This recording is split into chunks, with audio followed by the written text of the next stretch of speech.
Powerman Malaysia 2016 started as early as the Thursday before race weekend, with organisers E+ Global working tirelessly with the International Powerman Association at the Auditorium Cempaka Sari to make sure everything was in place for race weekend. The organisers were already expecting a big turnout after the weeks of promotion in Malaysia and the region, but they were still impressed as the people turned up on Saturday the 5th morning to the lobby level to collect their race packs and get a final in-house video briefing before race day.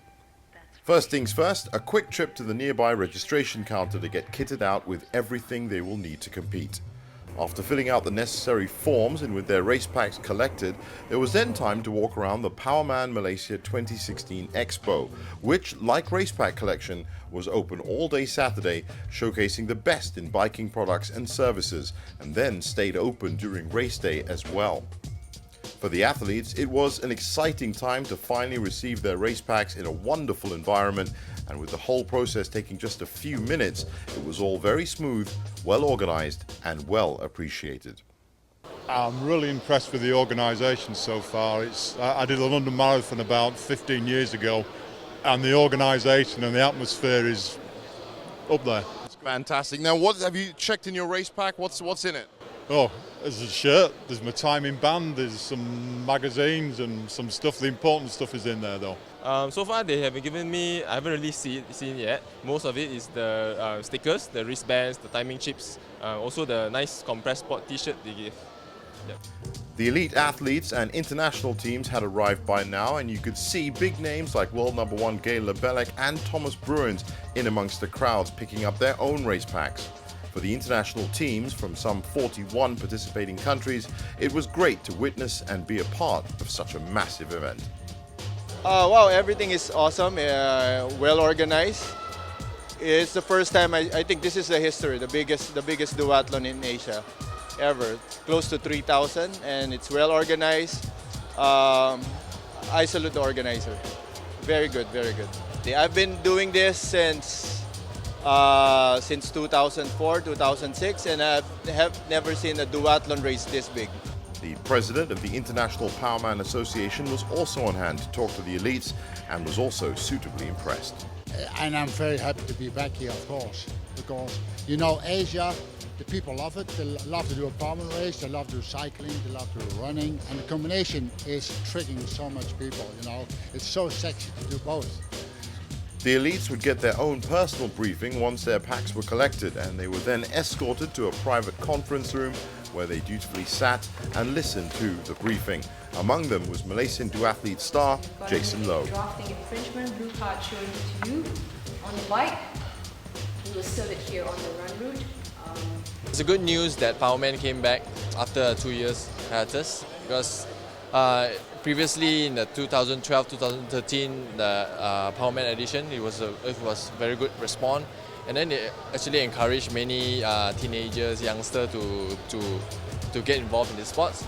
While the elites were getting their briefing, the crowds were still pouring through the Auditorium Cempaka Sari, and after they got their packs, they headed outside to check in their bikes in the transition area. This highly guarded area saw all bikes being checked, not just for regulations, but for safety as well. Basically, what we are doing here, we prepare for all the bicycle, for all the participants before the race starts. It's very important to get ready the bike because your preparation is worth everything, because you spend your time, you spend your effort, you know, you don't want the bike to break down on the race day. So with bikes ready and checked and race packs collected, the athletes and elites melted away into the afternoon to get ready for race day. Race day started pre-dawn on Sunday the 6th morning, as the 7 a.m. start for the classic distance and 7:30 start for short distance meant that the transition areas and other places around track opened at 5 a.m. and the athletes, whether individual or team, were all there, creating an incredible buzz around the start line in front of the majestic Palace of Justice. This was the moment they were all waiting for and had all trained for, so it was important to make sure that while excited, pre-race checks must not be affected, and so all competitors could be seen checking their bikes and equipment in the transition area as the sun started to rise. The officials were on hand and in position, the media was ready, and with 5 minutes to start, the record-breaking crowd of athletes could be felt as well as seen. A quick photo shoot for the elites with Mohammed bin Saleh, Director of Community Services from Perbadanan Putrajaya. Then he followed the rest of the VIPs to the starters box with klaxons, ready to start the biggest ever duathlon held in Malaysia and also the biggest in the world.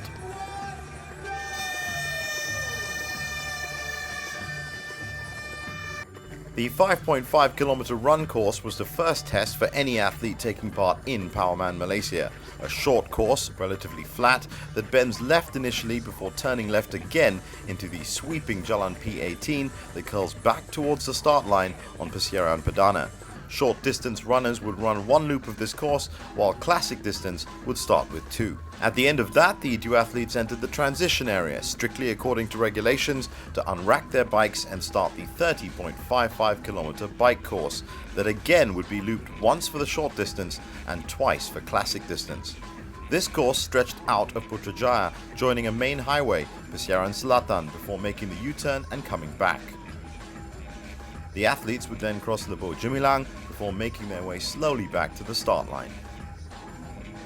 Powerman Malaysia finished for short distance with another loop of the run course and two for classic distance competitors. With world number ones running in the field, the pace was electric from the elites, who battled it out corner for corner until the final lap when they started to pull apart. The Elite Classic was eventually won by Thomas Bruins of Australia, who finished in 2 hours 35 minutes and 53 seconds ahead of John Chicano from the Philippines and world number one Gail Lebelec.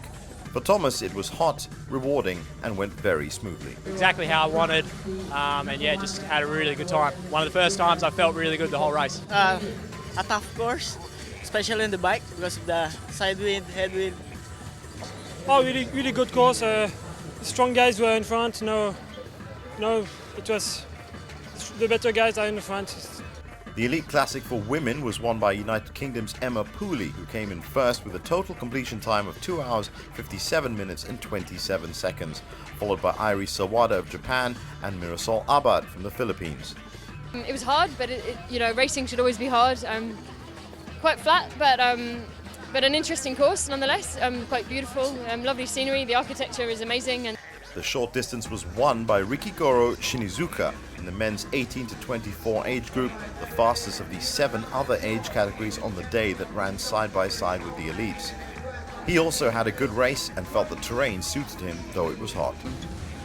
Yeah, it was good. The hills played to my favor, I think, being a bit more small size compared to the big time trialists.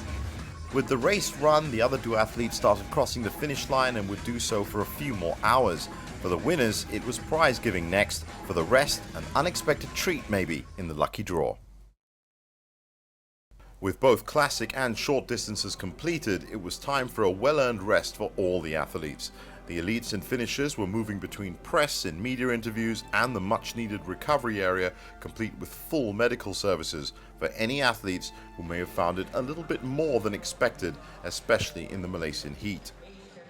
While they recovered, the prize-giving area was set up and was also the staging area for the Powerman Malaysia 2016 Lucky Draw, which saw race numbers being picked out by the event MC, who had a whole host of prizes to be given away for them, including the grand prize of a brand new Volt bicycle worth 30,000 ringgit.